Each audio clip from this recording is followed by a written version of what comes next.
Somebody just showed me a mistake in the bulletin. So that's the first mistake of the day. No, actually the first one was no, never mind. Don't think so. We are in Acts chapter 24 today.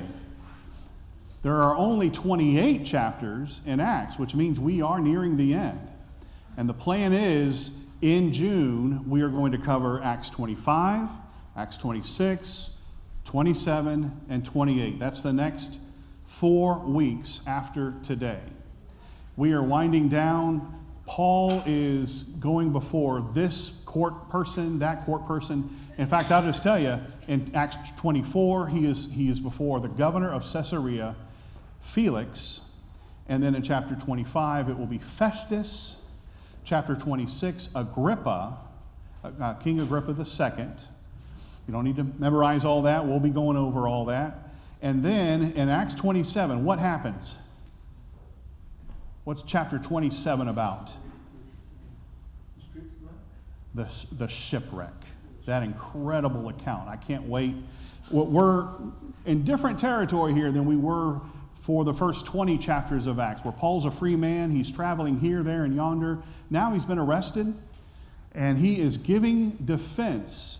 He is talking about Jesus before Roman officials that he never would have had access to. He never would have been able to reach out to and preach to the governor of Caesarea. So that makes this pretty exciting. I want to point something out to you as we begin. Acts 24, verse 12.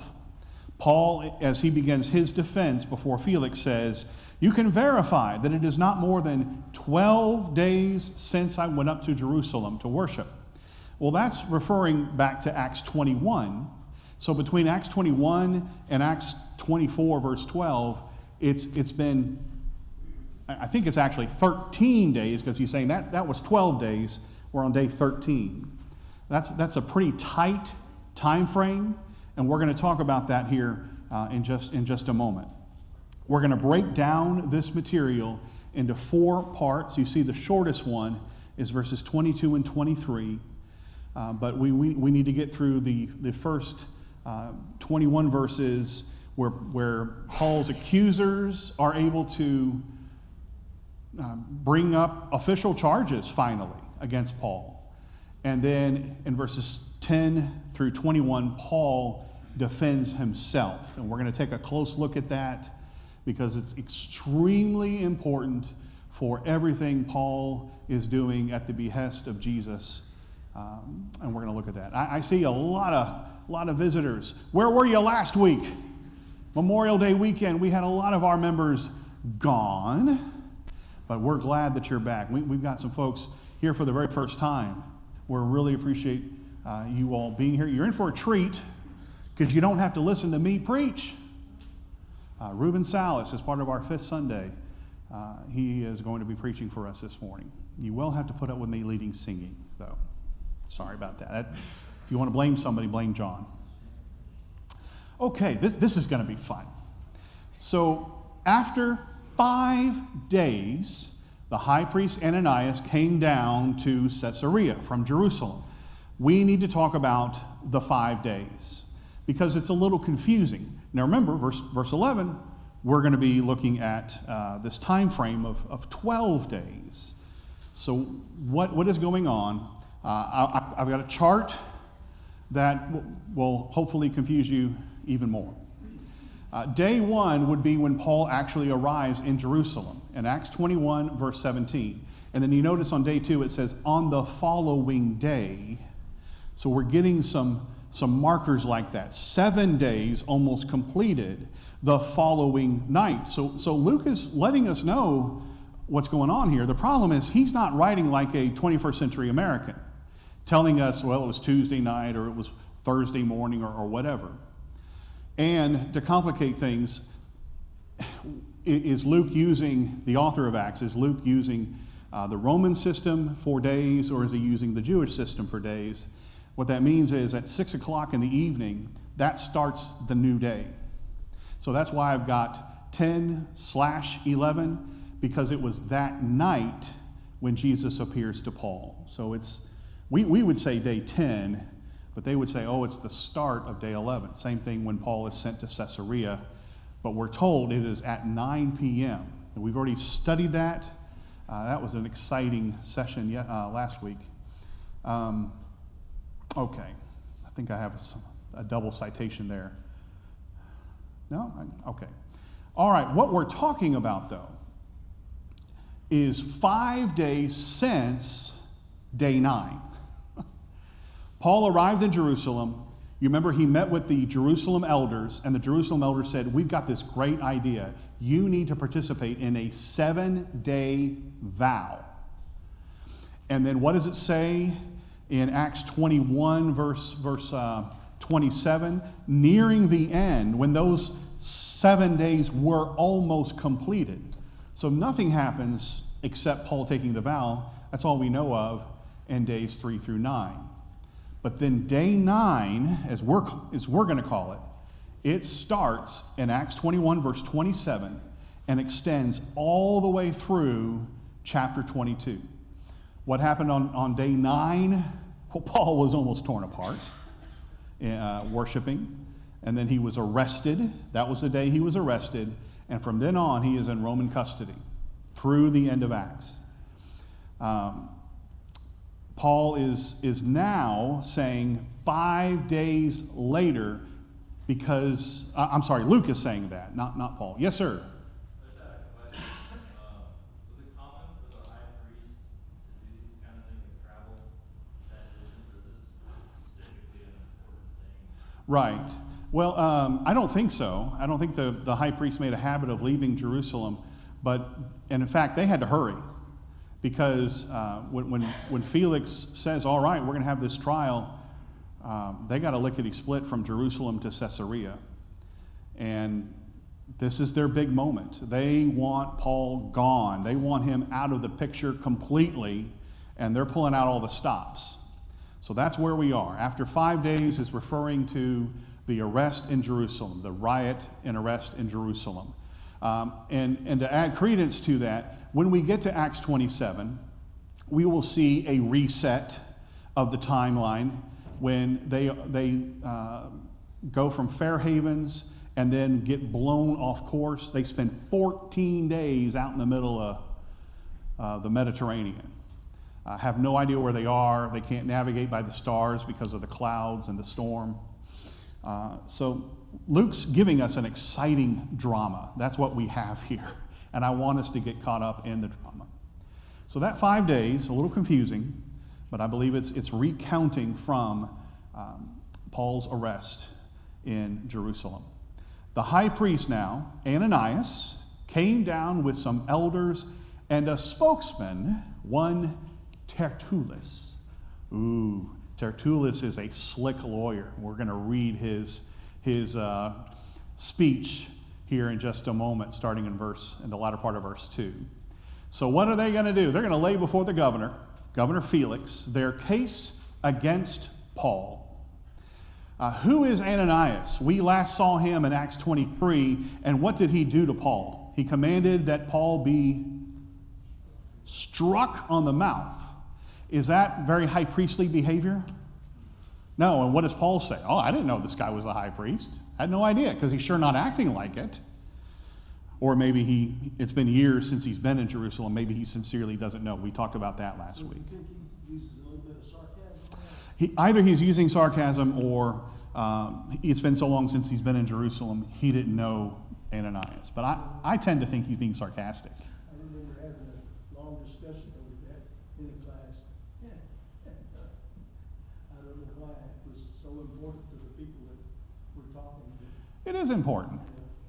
Paul has already written several letters, and he is very sarcastic in those letters.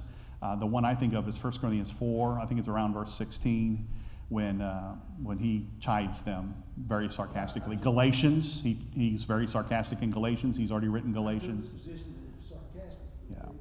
They didn't believe that. Okay. The Holy Spirit could be sarcastic. Oh, that the Holy Spirit can't be sarcastic. Well, He was speaking about the Holy Spirit. God has a sense of humor. That is for sure.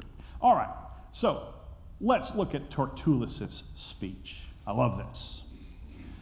He's got a tie on. He's just slick. He's got a $1,000 suit on. Since through you we enjoy much peace, and since by your foresight most excellent Felix, reforms are being made for this nation in every way and everywhere, we accept this with all gratitude. But to detain you no further, I beg you in your kindness to hear us briefly. For we have found this man a plague, one who stirs up riots among all the Jews throughout the world, and is a ringleader of the sect, that's an important word, sect of the Nazarenes. He even tried to profane the temple, but we seized him. By examining himself, you will be able to find out from him about everything of which we accuse him. The Jews also joined in the charge, affirming that these things were so. What witnesses have they brought? None. What are they saying here? You need to examine him, and when you examine him, it'll just be as obvious as can be. This guy's guilty. They call Paul a plague. They don't like Paul, do they? They want him gone. And from the sidelines, the Jews who are there, the elders and Ananias, are chiming in. Yeah, you tell them. They're joining in the charge, affirming that all these things were so. Yeah, Paul's a menace. Paul's terrible. Paul stepped on my foot. You know, they're going to come up with all kinds of complaints that they can. They want him gone. And he goes back and they give him high fives and accolades. Yeah, good job, Tertullus. Well, he's done. He's out of the picture now. By the way, can you think of another person in the New Testament who went from the Sanhedrin Council, just like Paul did in Acts 23? He goes from the Sanhedrin Council to standing before the governor of Caesarea, which also included Judea. I'm sorry, I should have said the governor of Judea, and that includes Caesarea. But there was a governor who heard Jesus after he had been accused by the Jews, and he's being accused by the Jews of heinous crimes. What am I thinking of? Who am I thinking of? It's in Luke's gospel, and it's talking about, I just want to hear the word Jesus. Jesus. You answered your own question. Yeah, sorry. Boy. I'm going to go back and watch, and I'm going to, y'all are lying. You're not telling me. Okay, I sure didn't ask that very elegantly, did I? These are the accusations made against Jesus before Pontius Pilate, the governor of Judea. He stirs up the people, teaching throughout all Judea and from Galilee even to this place. Jesus was from Galilee. That's where he started his ministry. Verse 10 of Luke 23, the chief priests and the scribes stood by, vehemently accusing him. Let me ask you, did Luke know about what Luke wrote in Luke 23 when he wrote Acts 24? Is Luke intentionally trying to remind us of the trial of Jesus? Do you remember when Jesus stood before the Sanhedrin Council and he proclaimed, he answered their question that he is the Messiah? Do you remember they struck Jesus on the face? That's what happened to Paul. There are several parallels between Jesus' trial in the Gospels, and I'm showing parallels particularly from Luke's Gospel, with Paul's trial in the book of Acts. That's what I'm trying to establish. Why would I emphasize Luke's Gospel when looking at Acts? All right, because Luke wrote Acts. Luke wrote Acts. They're companion volumes, so they should go together. And that's why I try to favor quotations from them. This is a replay of Jesus' trial on so many levels. And it all comes down to the resurrection. The resurrection. That's what Paul is going to make very plain as we get now into verses 10 through 21, which we had more time to talk about those verses. But let's take a look at verse 10 of Acts 24. And when the governor had nodded to him to speak, Paul replied, can you get caught up in the drama? These guys are rah, rah, rah, rah, Paul this, Paul that, rah, rah, rah, rah, rah. And then they finally calm down, and then Felix, the governor, sitting in his big chair, just kind of nods to Paul.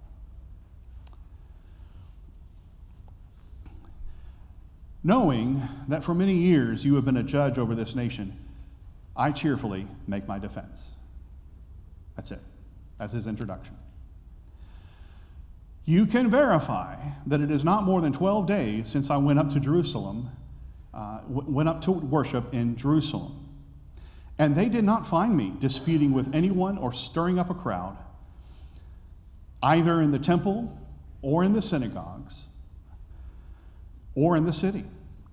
Neither can they prove to you what they now bring up against me. What Paul is saying is, I didn't have time to put together an insurrection. I've just been here 12 days. It's not been that long. And all these charges that they're bringing up against me, they can't prove them. They can't prove any of them.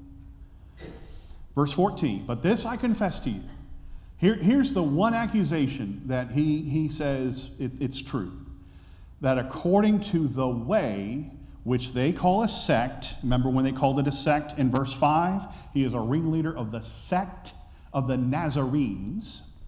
They call the way a sect. I worship the God of our fathers, believing everything laid down by the law and written in the prophets. Listen to this. Having a hope in God, which these men themselves accept, that there will be a resurrection of both the just and the unjust.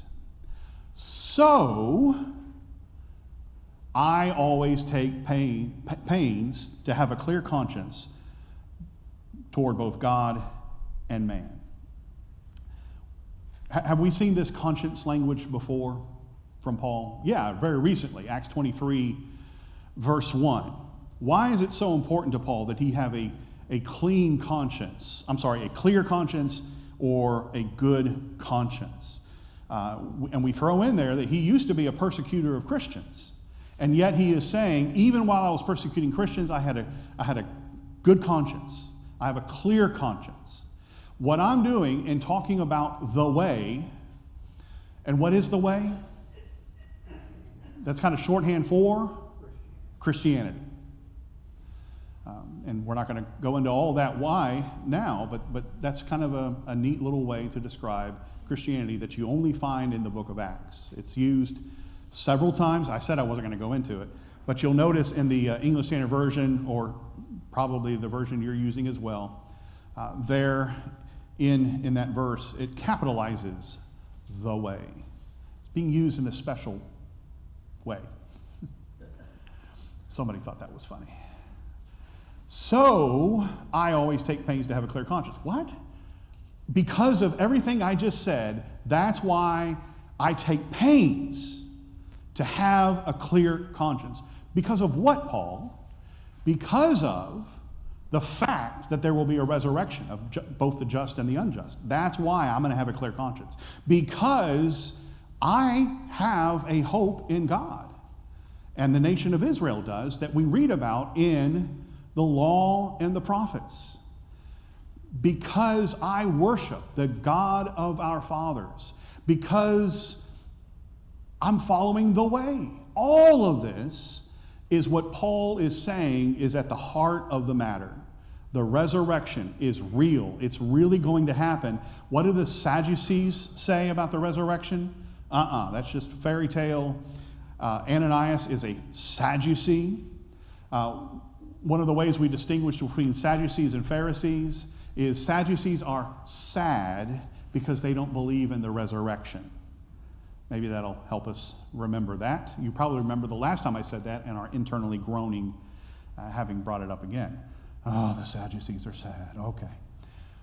What do all these have to do with each other? The way, the God of our fathers, the law and the prophets, hope in God, the resurrection. What do all these have when you brew them together? What is Paul getting at here? What is at stake here? What is the heart of the issue? There's been a change from the old law to something new. Okay, there's been a change from the old law to the new. And Paul, I think, would clarify that statement. That's exactly right. What Paul is saying is, it's not new in that it's just come out of nowhere. It actually is taking the Old Testament, the promises that God made to Abraham, Isaac, and Jacob, through you all nations of the earth will be blessed, the law and the prophets talking about Jesus the Messiah, a hope in God. Hope's going to be a dominant theme in these closing chapters. The resurrection, not just of Jesus, but all of us. This is not a new edition of the Old Covenant. This is all the fulfillment of the Old Covenant. We have a legacy as Christians that does not go back to Jesus and his crucifixion and resurrection. Our legacy as Christians goes all the way back to Genesis 12, when God called Abraham to follow him. All of Old Testament history is Israelite history, but that's also spiritual Israelite history. Everything the Old Testament talks about is pointing to Jesus as the fulfillment of the Old Testament. That's what Paul is driving at in these verses. That's what he's on trial for. Why was he arrested in the temple? Because he had done anything? No, except preach about Jesus. And he makes that even more obvious here in verses 17 through 19. He says, now after several years, I came to bring alms to my nation. The last time Paul had been in Jerusalem was in Acts 18, verse 22. It's been several years, been about 5 years. And I have told you all several times that Paul took up a collection.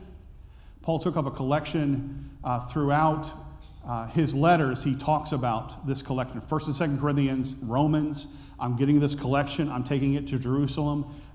When Paul came in Acts 21, verse 17, that's when he brought the collection. Luke never mentions it. But I'm wrong, because this is the one time it's hinted at. After several years, I came to bring alms to my nation. So Luke did know about it. He knew exactly why Paul came to Jerusalem. He just didn't talk about that. And to present offerings. I'm here to worship. I want to worship God. And then he says, they found me, while I was doing this, they found me purified in the temple. I'm not desecrating the temple. I'm being purified in the temple without any crowd or tumult. I didn't start a crowd. I didn't start an insurrection. But while I'm there, some Jews from Asia, and we read about this in Acts 21, some Jews from Asia, they ought to be here, by the way, Felix. They ought to be here before you and to make an accusation. I don't see them. But those Jews from Asia, should they have anything against me, let them accuse. Or else, and he turns to the Jews, or else let these men themselves say what wrongdoing they found when I stood before the council. That's Acts 23. Other than this one thing that I cried out while standing among them. Listen to this. It is with respect to the resurrection of the dead that I am on trial before you this day.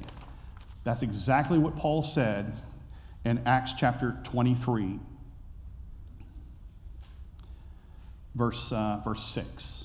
See how all this is interconnected? We're here in Acts 24, but we're going back to Acts 21 several times here.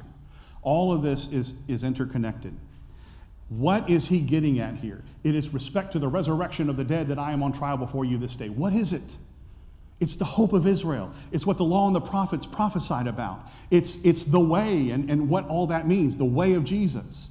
All of this is about Paul preaching Jesus. That's what it is. About Jesus being the fulfillment of the Old Testament scriptures. And so now things have changed. It's not that God started over. In a way he did, because it is a new covenant. Jeremiah 31 through 34. I will make with the house of Israel a new covenant. It is and yet it's not. It's the old covenant fulfilled in Jesus. That is part of our spiritual legacy as well. So if nothing else this morning, we've established that Acts 24, 10 through 21 has a lot in it that we need to study. We don't have time to look at it thoroughly, but I hope we're able to look a little under the hood and say, whoa, Paul has just given a very compact defense of the resurrection of Jesus and how that applies to all peoples. So Felix doesn't make a decision. Felix the governor, let's read verses 22 and 23. But Felix, having a rather accurate knowledge of the way, he knows what Paul's talking about. He put them off saying, when Lysias the tribune comes down, I will decide your case. Now hold on a second. Who is Lysias the tribune? All throughout Acts 21 and 22 and 23, we kept referring to the tribune. The tribune. Many of your translations say the commander. The commander. He's the guy who saved Paul's life when the Jews were about to tear him apart. Has Lysias, we finally find out his name when he writes a letter to Felix, has the tribune, the commander, Lysias, has he given his opinion on Paul and his innocence or guilt? Yeah. And what was his verdict about Paul in the letter? Totally innocent. Does Felix, in light of what we're reading here, does Felix have enough to make a decision about Paul? He does. But Felix is a corrupt politician. I know that's a foreign concept to us here in America, but he is a very corrupt politician. And the verse goes on to say, then he gave orders to the centurion that he should be kept in custody, but have some liberty. Have some liberty, and that none of his friends should be prevented from attending to his needs.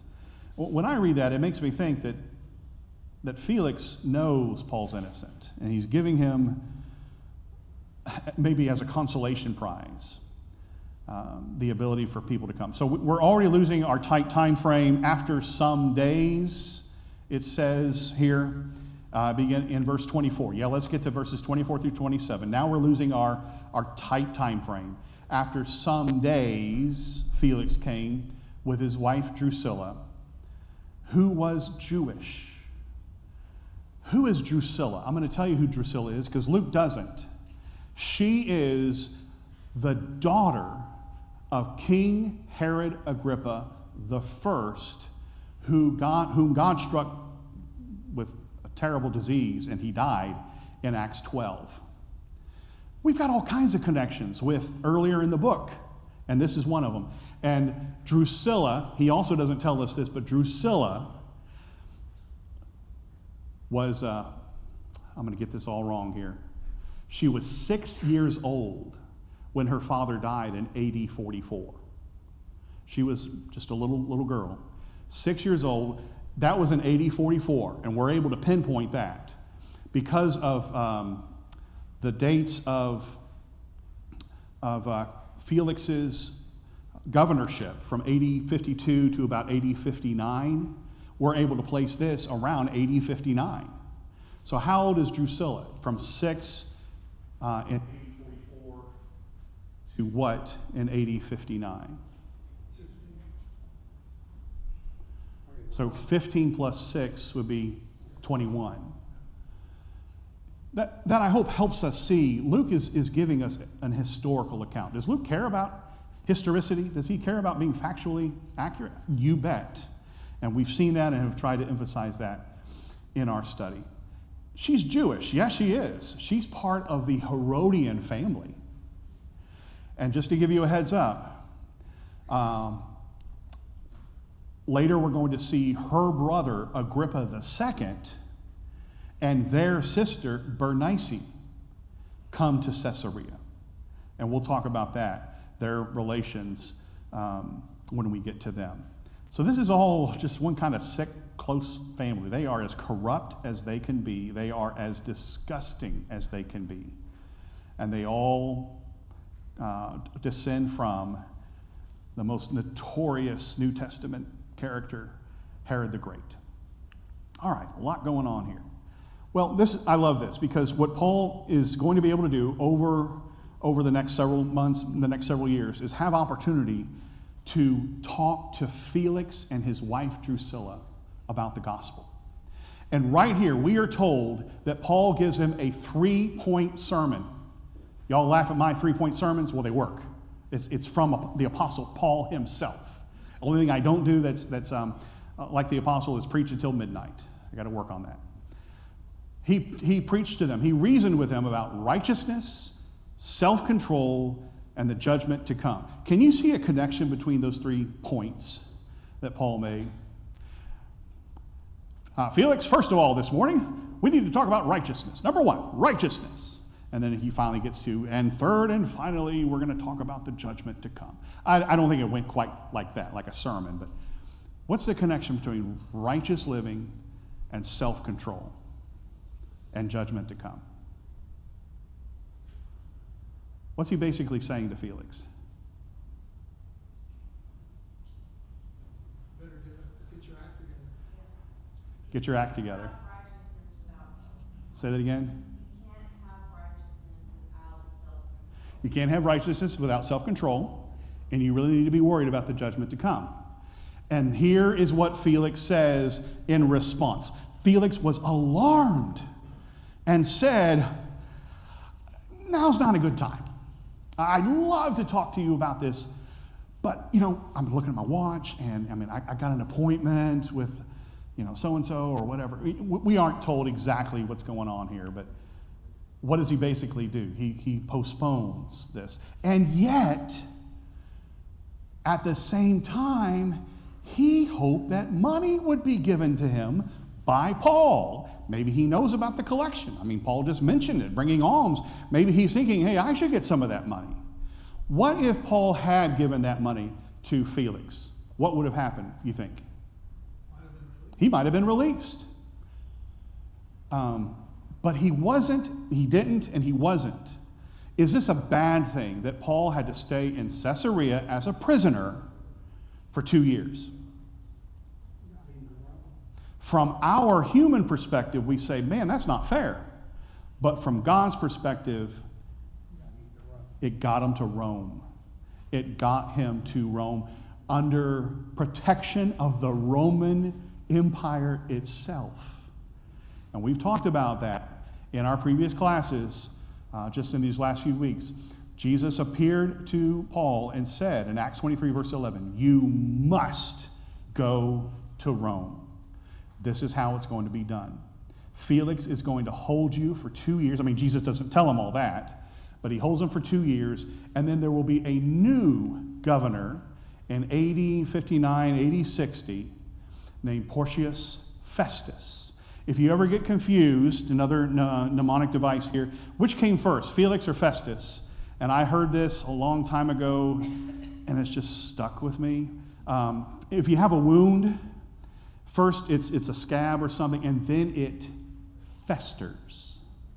So Festus comes later, after you, whatever.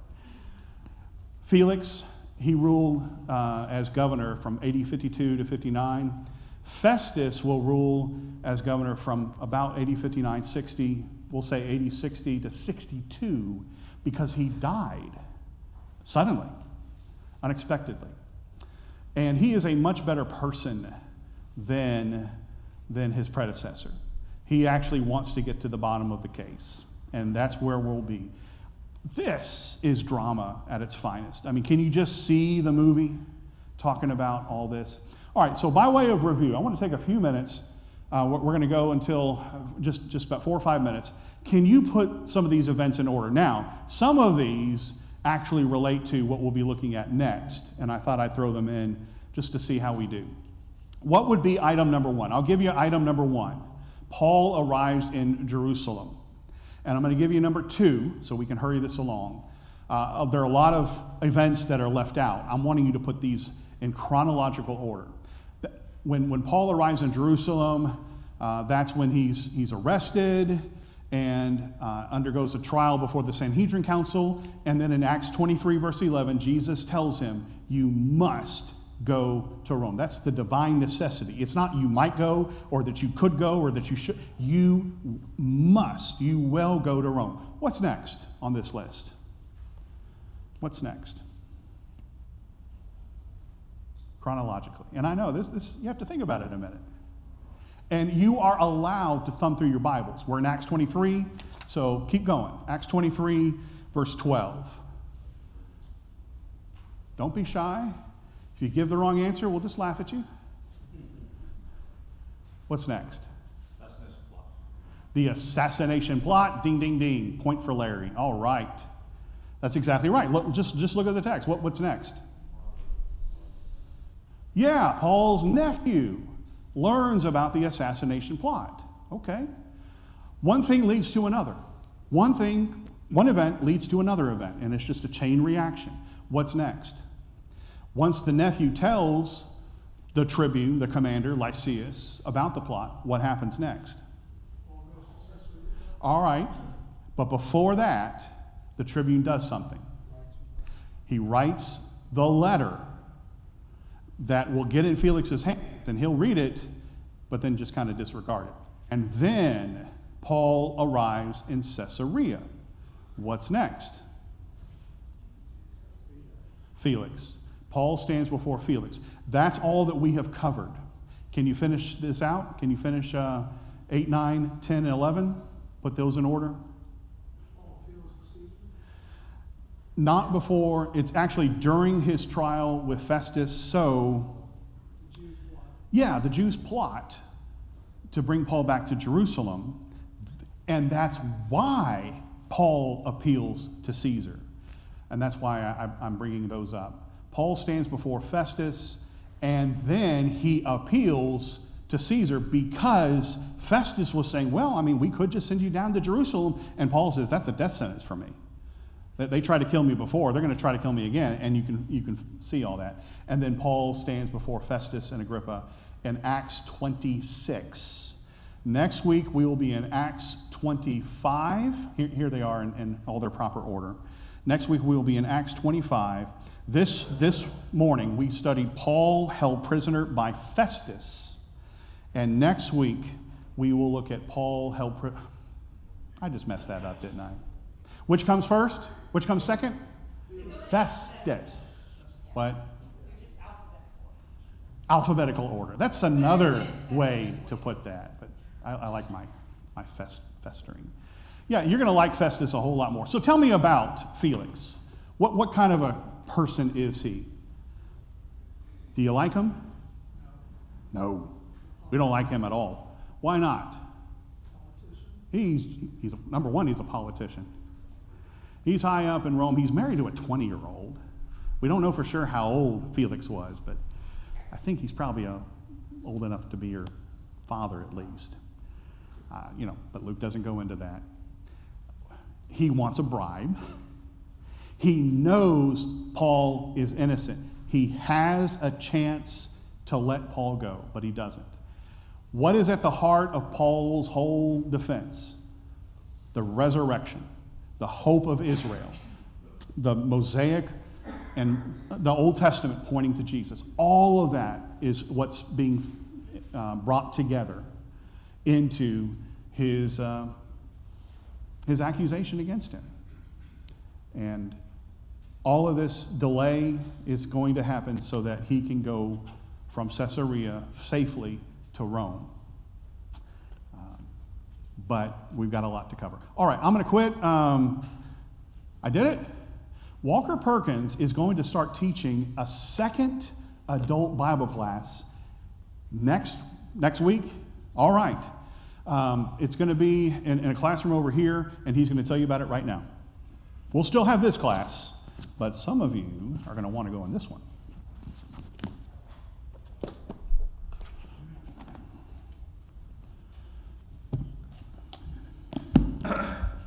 Hi. So for those of you who don't know me, I'm Walker Perkins. I see there's a few visitors in the audience. And my dad found out that I wasn't taking any classes this summer for the first time in 4 years. So he asked if I could teach an adult class. And as it happens, there's some curriculum that I've kind of been wanting to teach that I think will be engaging. And I think it will be very, very different than anything you've done before. The topic of the class is going to revolve around church history, but really a specific moment in church history. There's two events that we're going to look at: the Council of Antioch and the Council of Nicaea. There's something you need to know about this class. This curriculum wasn't written for churches. This curriculum was written for colleges. This is a college-level curriculum. And the way that this is taught is very different than probably anything you even did while you were in college. We are going to look at primary sources. Many of those sources will include the scriptures, particularly the scriptures that were at issue in these two church councils. And for those of you that are unfamiliar, these two things happen right around the empire under Constantine. So Constantine legitimizes Christianity. It's no longer okay to murder Christians. He names it the official religion of the Roman Empire, trademark. But he didn't really know that much about Christianity and hadn't met very many of them. And the moment he started meeting them, he started realizing, oh, these guys are not just one thing. There's lots of different things, and also they don't get along very well. The Council of Nicaea is where he's going to force the church fathers of the 3rd and 4th century to conform, to pick a version of Christianity and to stick with it. And while we don't recite the Nicene Creed here, there are several things that happen at the Council of Nicaea that basically all Christians continue to do since the findings of that council. So I think it's enormously important to understand what happened there, why it happened there, because it's going to help you understand the Christianity that you live, the Christianity that your neighbors live, that you may not necessarily worship with on Sunday morning, and have a broader understanding of the history of Christianity. So I mentioned this class will be different.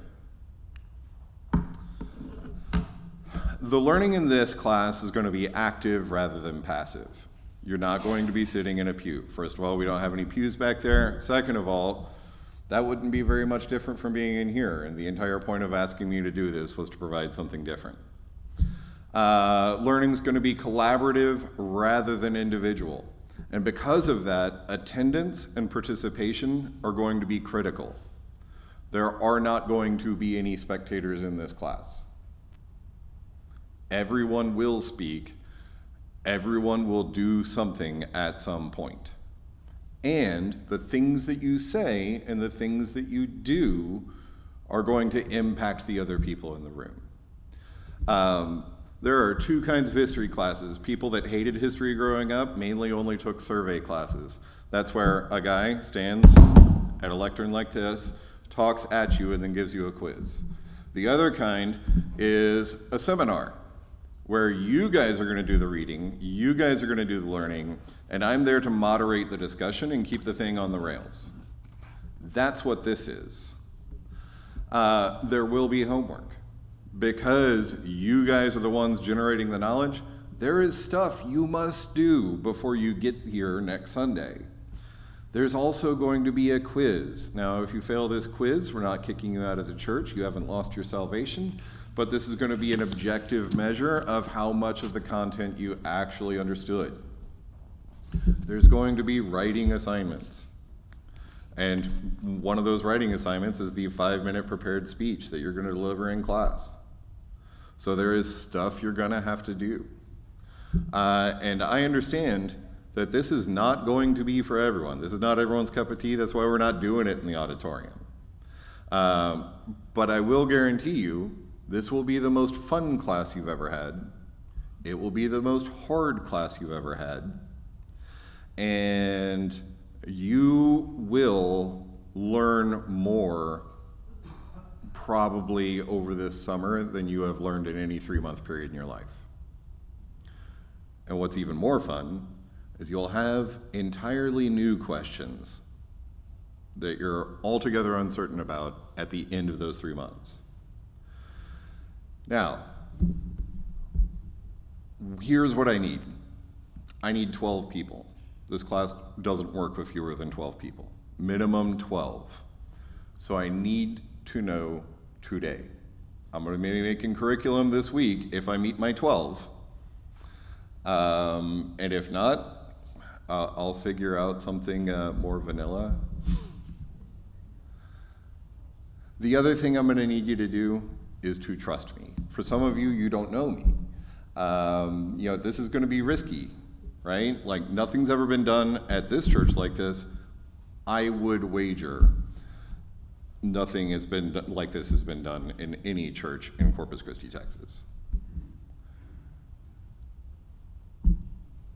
I'm going to get a humility talking to at the end of this. I've been a public educator for 15 years. On 3 of those 15 years, I was one of the top 5 public educators in the state. And when it comes to teaching this particular class, this particular way, I actually have more experience at it than the people that wrote the book. The people that wrote the book ask me for my input and ask me for the resources that I generate to help facilitate the learning in my class. I am probably going to write for these guys after I'm done with my PhD in a 1.5 years, fingers crossed. So I've been a member of this church family for 40 years. I just baptized my daughter in this baptistry. You're gonna have to trust me. And if you trust me, we're gonna make it through. And I really, really hope that we can get 12 signed up and on board. Remember, participation is important, presence is important. We are free to Zoom you in. Like, maybe you're out of town, but you want to gather with the saints on Sunday morning. We have technology, we can make that work. But that's what I need, that's my ask, and this is what I'm offering.